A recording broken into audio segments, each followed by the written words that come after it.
हनुमान चालीसा 19वीं चौपाई। तुम्हरो मंत्र विभीषण माना, लंकेश्वर भय सब जग जाना।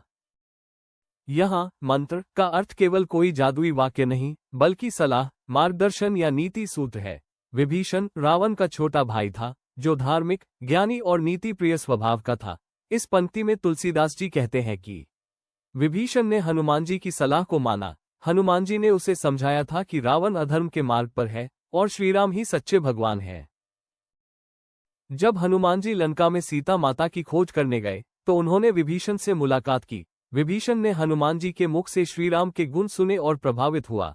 वह जान गया कि श्रीराम ही सत्य और धर्म के प्रतीक है। फलस्वरूप उसने अपने भाई रावण का साथ छोड़कर श्रीराम की शरण ली। दूसरी पंक्ति, लंकेश्वर भय सब जग जाना। इस पंक्ति का अर्थ है, हनुमान जी की सलाह और श्रीराम की कृपा से विभीषण लंका का राजा बन गया।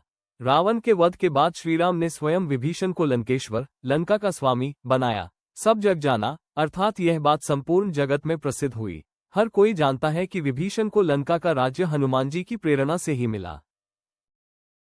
हनुमान जी केवल बलवान नहीं, बल्कि नीति और ज्ञान के मूर्त रूप हैं। उन्होंने विभीषण को सही मार्ग दिखाया कि भक्ति और सत्य के मार्ग पर चलने से जीवन में राज्य, सम्मान और मोक्ष तीनों प्राप्त होते हैं।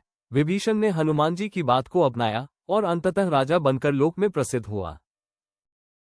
ब्लोसम शिक्षा और संदेश। सच्चा गुरु या मित्र वही है जो हमें धर्म और सत्य का मार्ग दिखाए। हनुमान जी ने विभीषण को यही मार्ग दिखाया। अगर हम सच्चे मन से ईश्वर की शरण लें, तो वे हमें जीवन के हर अंधकार से निकाल देते हैं। विभीषण की तरह जब हम अधर्म छोड़कर धर्म का साथ देते हैं, तो अंत में विजय और सम्मान निश्चित होता है। हनुमान जी की नीति और बुद्धि उनके पराक्रम जितनी ही महान है।